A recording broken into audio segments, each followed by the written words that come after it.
sais pas si on doit faire avec son micro. C'est mieux avec ou... Non, sans. Sans? Ah là. Bon, moi je vais faire un intermédiaire. Non, mais on va essayer de leur. Je ne sais pas si c'est la caméra ce soir, mais en même temps, on va enlever, c'est pour ça. Mais merci, cher Vincent, d'abord de ton invitation. Je vais être bref. D'abord, parce que plus on parle, plus on va donner de subventions. Attention. Et puis ensuite, parce que ce qui est important dans ce moment de vœux, c'est surtout de partager des moments de convivialité et de se retrouver. Alors, c'est vrai que c'est original, vous êtes les premiers vœux. En même temps, le 22 décembre, c'est difficile de faire mieux. Mais c'est une tradition en Rhône, comme tu l'as dit, et qui est encore une fois respectée ce soir. Je veux simplement vous dire que moi, je suis doublement heureux d'être là. D'abord, pour féliciter Vincent et toute son équipe municipale. C'est bien d'avoir mis en avant ce collectif ici en Rhône. Ça fait plaisir de vous voir ce soir pour mon premier vœu. En fait, on voit que j'ai déjà l'expérience de la bouteille. Mais c'est important en tout cas de voir qu'il y a des projets dans la commune et que vous pouvez avancer ensemble. Je suis heureux aussi parce que je suis parti tout à l'heure pour être à peu près à l'heure ce soir et j'étais au match de l'Unaco. Et j'ai raté la deuxième mi-temps, mais j'ai vu que Luna avait gagné ce soir. On va en prendre porte pour l'heure et on en est tous très heureux. Je vais être très court, mais simplement vous souhaiter à vous toutes et à vous tous d'abord des mots de santé. Parce que comme le dit le dicton, quand la santé va, tout va, surtout après les fêtes de Noël, c'est ça. Mais la santé pour vous, bien sûr, pour les autres, mais aussi la santé pour tout notre personnel soignant, que ce soit nos infirmiers, nos aides-soignants, nos aides à domicile, nos médecins, toutes les personnes qui accompagnent celles et ceux qui sont dans la souffrance. Je pense qu'on a parlé, certains ont évoqué les grands enjeux de 2024. La santé s'en sera un, c'en est un au niveau national, c'en est un aussi au niveau départemental. On le sait tous, on manque de médecins généralistes, on a besoin aussi de renforcer le lien entre la médecine de ville et les hôpitaux de proximité. Et je crois aussi que vous-même devez avancer sur ces projets-là et c'est important de le rappeler. Et puis avoir une pensée aussi pour tous ceux qui nous protègent. On salue nos gendarmes, bien sûr, ici présents, nos pompiers aussi. J'ai eu la chance de présider le SDIS dans le département de l'Ain, parce que j'étais président. Et vous dire que c'est une grande chance d'avoir ce modèle de sécurité civile à la française. Gardons-le, préservons-le. Et pour le préserver, il faut préserver le volontariat, préserver les casernes de proximité comme celles d'en Rhône. Et c'est essentiel qu'on puisse le faire parce que, vous savez, il y a des gens qui me disent aujourd'hui, quand on a une urgence, ben parfois on fait plus souvent le 18 que le 15. Parce qu'on sait qu'on peut avoir une intervention rapide.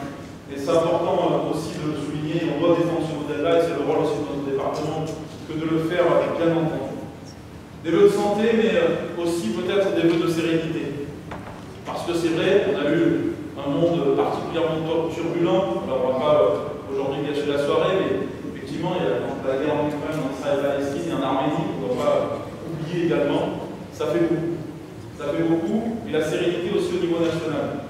Vous savez, je suis député, ça fait maintenant une dizaine d'années que je siège à l'Assemblée nationale. J'ai eu l'occasion d'accueillir d'ailleurs Vincent et quelques maires ici présents pour le salon des maires. Mais je le dis en plaisantant, mais l'ambiance que nous avons aujourd'hui à l'Assemblée nationale, en 10 ans, je n'ai jamais connu ça. On a perdu la notion tout simplement de respect. Et on a le droit d'avoir des divergences politiques. On a le droit d'avoir des combats. On a le droit, bien sûr, de ne pas penser tous la même chose, et heureusement d'ailleurs.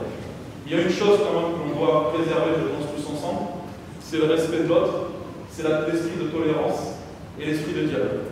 Et malheureusement, je disais hier un article qui disait qu'on a prononcé 145 sanctions à l'Assemblée nationale depuis le début de la mandature, ce qui est un record absolu. Je pense que si on veut réincarner l'autorité de notre pays, ça commence d'abord par rentrer les gens dans les lieux qui sont poursuivis de l'Assemblée. Et puis enfin, pour finir, on va promesse de ne pas être long, des vœux également de réussite pour vous toutes et pour vous tous. Réussite dans vos projets, réussite à beaucoup de chefs d'entreprise, d'artisans, de commerçants, c'est très important qu'on garde cette vitalité économique. On est le premier département industriel de France, on a la fierté de ces entreprises-là, de ces artisans. Il faut défendre ce tissu économique local qui est absolument essentiel. On a la chance, voilà, si on peut, nous au moins, éviter de mettre des bâtons dans les roues tous les jours, ça sera déjà un avantage et un plus, et on a besoin de cela, je crois, tous ensemble. Et puis, bien sûr, une réussite aussi artistique, magnifiquement bien dans ton discours. C'est vrai qu'on est ici au lieu de la réunion d'André, du festival, sa directrice est Alain. c'est aussi l'art gastronomique, bien entendu, le métier, tu l'as dit, les deux outils. J'ai fait là, par exemple, la journée du patrimoine en Bronay, et vous avez beaucoup de chance d'être dans cette commune, préserver cela. Il paraît que l'art et la musique, ça adoucit les mœurs. Alors, en ce moment, je pense qu'on a bien besoin. Et donc, gardons cela, préservons et mettons en avant cela. Voilà ce que je voulais vous dire. Et vous souhaiter une bonne fin d'année, de bonnes fêtes de fin d'année, bien entendu. Et puis, allez, pour finir sur une note positive, parce que vous savez, c'est important de rester positif, optimiste et dynamique dans ce moment-là. Romain Gary disait, n'ayez pas peur du bonheur. C'est seulement un bon moment à passer. Alors je vous souhaite de passer un bon moment aujourd'hui et les prochains jours, une belle année 2024 en vous.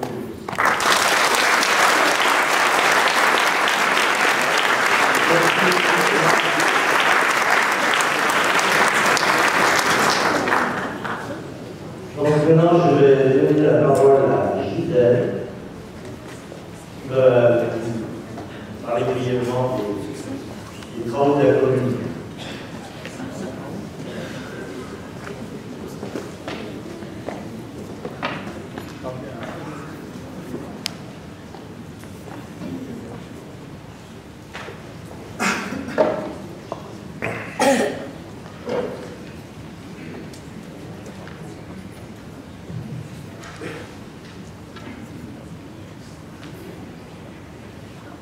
Autrement février, 16 conseillers municipaux sous la direction de Marina, qui sont tous nés entre 2012 et 2014 à l'occasion des conseillers municipaux jeunes. Ils vont s'initier à la démocratie et à la citoyenneté. Ils vont susciter de futures vocations. Bravo à eux.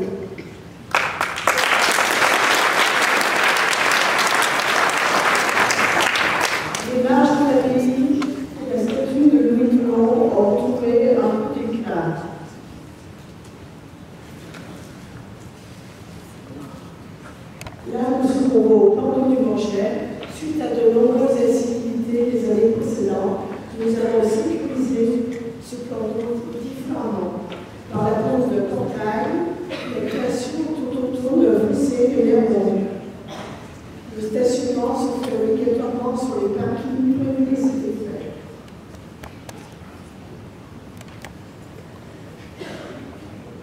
Donc, les axes aussi de conseil municipal, c'est le conseil régional, mais aussi c'est la sécurité.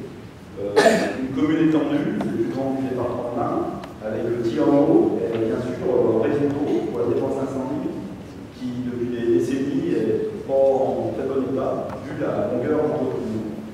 Donc le choix de notre conseil a été de mettre du temps jaune pour la défense des personnes et des biens, en réalisant des citernes de soupe d'incendie. Donc là, on en voit une qui a été réalisée au Bourget. Donc je remercie la famille TRF pour nous avoir vendu un terrain, parce que si on a un beau terrain, on aurait pu mettre une citerne de soupe au Bourget de 240 mètres cubes. Deuxième citerne que nous avons réalisée se trouve à la Champenière, de 120 mètres cubes. Donc tout ça avec l'accord du 10, on a fait des visites avant de réaliser ces citernes. Justement pour pouvoir répondre aux besoins incendies dans des endroits qui sont difficiles. En plus de cela, nous allons réceptionner, donc ça va être réceptionné en janvier. Et on s'excuse auprès des habitants du Bourget et de la Champelière, parce que quand on a rempli avec l'aide de la Sierra les citernes, bien sûr, sur le robinet, il y a beaucoup de. Sur les listes, il y a beaucoup d'eau, mais on est obligé de passer par là pour remplir les citernes. Maintenant, vous avez au moins de l'eau pour pouvoir puisse assurer la défense incendie. En plus de ces deux citernes, nous allons réceptionner 7 points d'eau sur la commune. Donc des points d'eau, des puits qui existaient, qui ont été aménagés par des colonnes fixées à séparation, qui se trouveront à Longeville, une au Genou, une à la Champenière, et puis deux au Bourget, deux à Coutelieu, dont la citerne à l'établissement Roussel. Une citerne qui existait déjà, qui a été aménagée, et puis qui va nous aider à nous prêter si un jour un incendie à Coutelieu, en plus déjà du réseau existant, on pourra aller prendre de l'eau dans ce citerne existant. Donc ça, c'est bien, et vous verrez pour 2024, on aura d'autres projets, d'autres citernes vont voir vont se créer sur la commune pour pouvoir répondre à notre défense incendie. En plus de la sécurité, nous avons installé un défibrillateur aux abords du scolaire pour pouvoir répondre justement au secourisme s'il y a un arrêt cardiaque. Donc, très bien, c'est défibrillateur installé. En plus, nous avons fait la formation au personnel communal qui est à possibilité pour pouvoir s'en servir. Donc, du matériel, mais aussi la formation d'usage. Et 2024 verra peut-être l'autre point où on mettra le défibrillateur, c'est la continuité dans la sécurité. Voilà. Dans les travaux de sécurisation, il faut noter la réalisation de la pose des caméras, mais également de petits travaux devant le réseau scolaire pour sécuriser la sortie du public. Au Bélaton, nous avons finalisé l'aire de jeu avec des travaux d'aménagement des eaux pluviales et la remise en état de la rue. On a également fait des travaux de récupération des pluviales sur la L36 en phase de zone publique. Et on a élargi la route de Blanche-Martin avec aussi la récupération des eaux pluviales. On a remis en tous les trottoirs du lotissement des embruns en état, c'était très élaboré, on a également fait des travaux d'enrichissement dans un lotissement, mais également le long possible à Cosens, où le lieu de soutènement existant n'a pas résisté à une crue. Les deux panneaux lumineux obsolètes ont été remplacés par deux autres panneaux de formes différentes, neufs. Alors, dans le prochain cours, on a le SPR, en monnaie classée depuis juillet 2023. Cela va nous permettre de valoriser le centre historique et développer notre attractivité. Nous sommes dans l'état du lancement d'un cahier public initié par l'État. Nos réunions publiques seront organisées après, afin d'expliquer aux enfants les enjeux qui s'appuient sur la semaine. 2024 va voir la création de chapitres multimédians. Les travaux du bureau destinés à 2 mois au but en février, les réunions publiques seront organisées dans les 2 prochains jours. Le skatepark et le footpark, qui sont à possibilité des terrains de sport en cours de réalisation, l'ensemble va être livré courant public.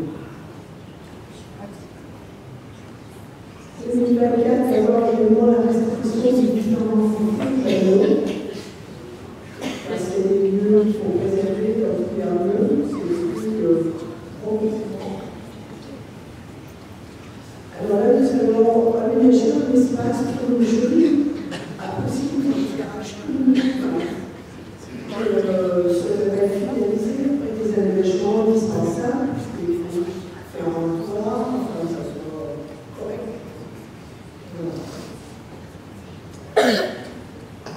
Dans les travaux à venir, 2024 verra la remise en état et le nivellement de tous les chemins locaux, avec des fuges et des remblements si nécessaire. C'est également le site internet qui va être refondu, recréé. La commune travaille avec lui, qui est à fond dessus. Et puis 2024, c'est aussi notre projet général. Et donc, la requalification de la grande rue et des rues de Chassin, c'est un travail très important pour s'étaler sur plusieurs années. Les passages sont établis en fonction des travaux réalisés, essentiellement sur le réseau ou l'assainissement, et avec l'objectif de repasser sur les aménagements culturels. Alors là, vous voyez les exemples, ce que ça devrait donner. Après, voilà, ça c'est dans la vue de la police. Après, ça ça, le temps. Et nous, c'est la montée de complet avant et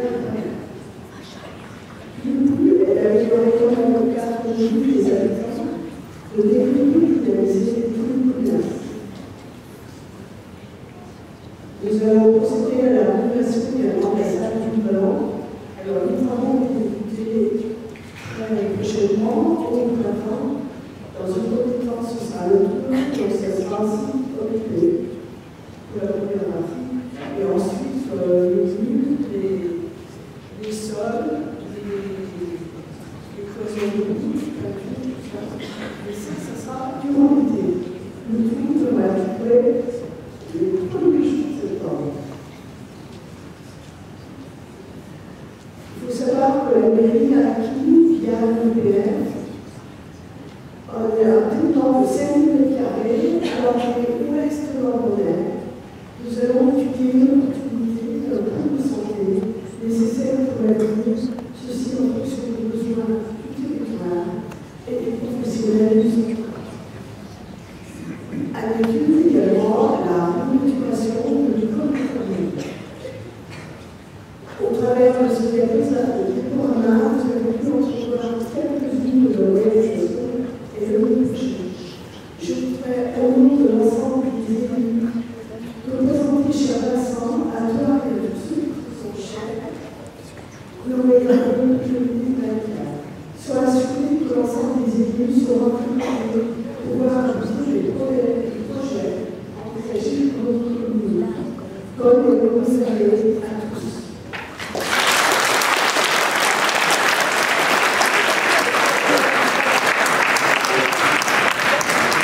Faut excuser Gisèle, elle a perdu un peu la voix. Elle n'arrive plus à parler. Je représente la facilité des récompenses. Et puis après, on voit.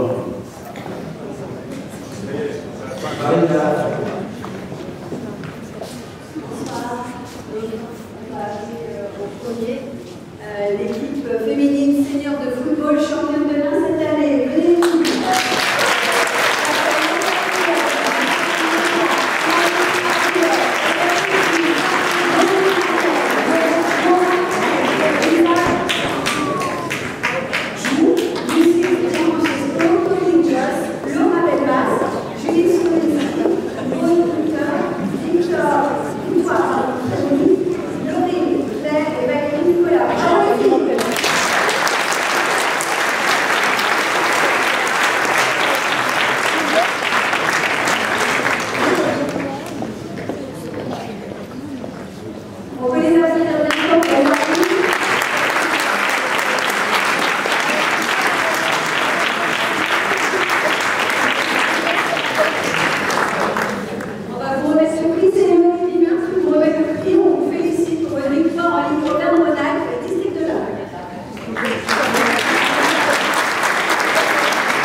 Félicitations.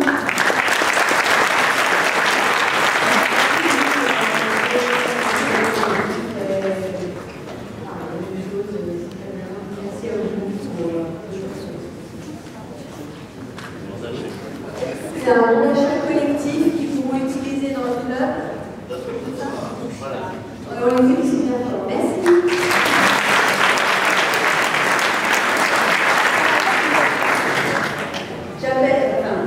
On va féliciter Clémentine Geoffrey, championne du monde de trail court. En revanche, elle n'a pas pu être présente ce soir, donc c'est son papa qui vient chercher la récompense.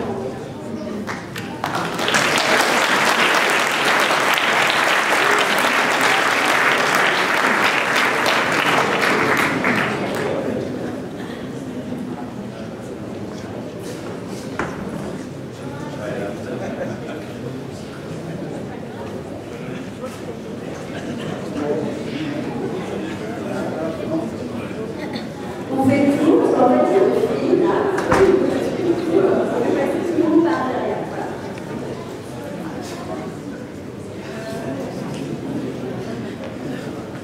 Bonjour. On présente la vie qui est actuellement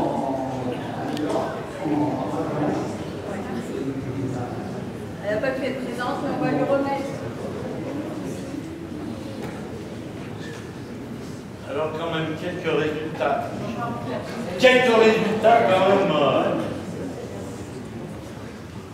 Champion du monde de trail 2023.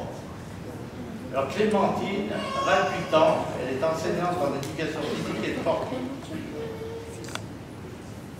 Elle était en équipe de France de trail, 2 sélections Portugal 2019, Autriche 2023, champion du monde par équipe en 2019 et 2023, 11e en individuel 2019 et champion du monde individuel 2023. Alors, cher papa, félicitations d'avoir fait un prodige pareil.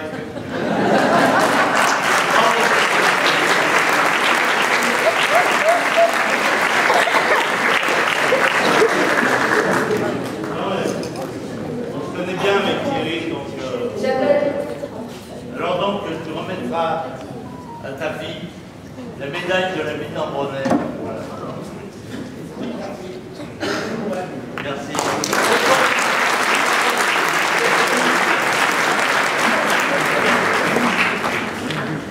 Alors maintenant, j'appelle Esteban Menot, meilleur apprenti France 2023, médaille d'or nationale en course chauffage.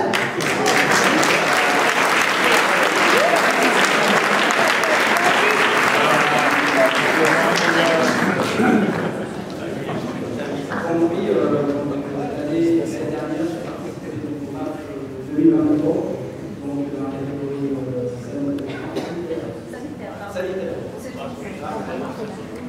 Donc ces épreuves étaient en 3 étapes, donc la départementale, la régionale et nationale. Donc j'ai gagné départementale et régionale. Donc on a une pièce à réaliser imposée, et après c'est noté, toutes les pièces sont envoyées.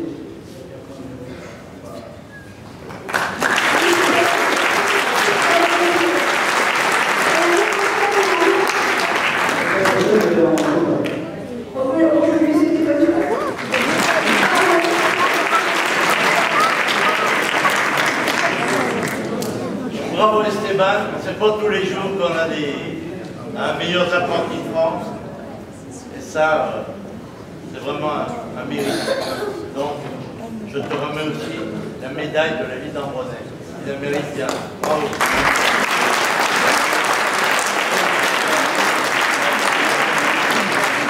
Et continue sur ta lancée parce qu'on a besoin de bons artisans.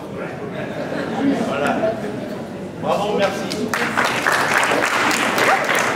Pour vous dire qu'une équipe féminine de l'EPA sont un excellent entraîneur et également une félicitations à l'entraîneur aussi.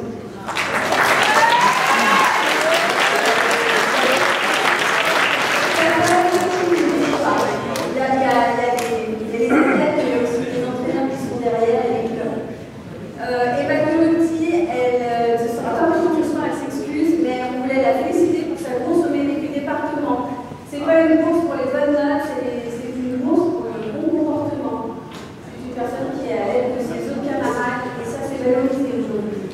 pouvez la féliciter.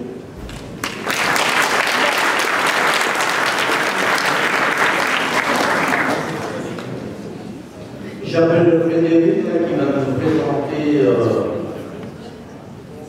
3 nouveaux sapeurs-pompiers volontaires.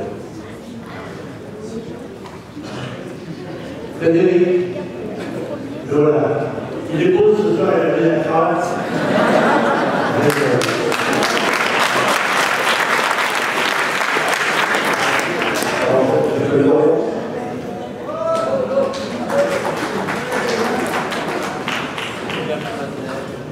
William et Wesley, c'est votre histoire. Bon, donc, 3 nouveaux joueurs qui sont entrés au 6 en province. Donc, Lorient, c'était déjà dans son année, il a fini sa formation. Il n'a plus que de quoi faire, il a fait tout ce qui est incendie, opération diverses. Et William et Wesley sont le 1er janvier en opération donc c'est important, il y a plein de monde là, de rencontrer les équipes du corps, on est 20 en journée. Et donc le but c'est de monter un petit peu de puissance pour qu'il y ait d'avoir des jeux, pour que les quotidiens aient tendance à penser à la rentrée. Voilà, et comme en plus on voit 5 cas, on va venir en appareil individuel, déclenchement individuel, donc on va un peu plus en sollicité par le site sur certaines missions, donc il faut avoir un effectif important et de qualité. Donc les jeux présents aussi volontaires aux pompiers peuvent le faire en contexte ouvert, après sur différents critères, on les rencontre et après on leur explique comment ça marche. Donc voilà.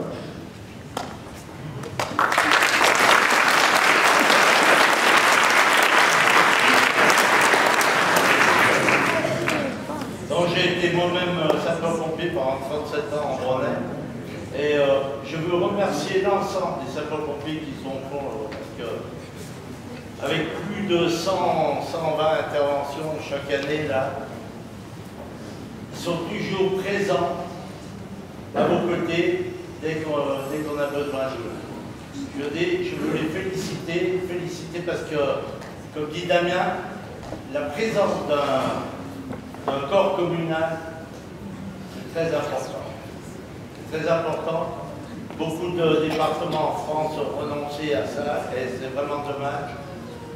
Comme aujourd'hui, on doit faire un plan communal de sauvegarde qui est obligatoire, mais on est bien content de mettre les noms des pompiers pour assurer les défenses et les aides quand on a besoin de mettre en œuvre ce plan, notamment un plan sec et n'importe quoi. On est bien content de les avoir sous la main. Merci à eux. Je vous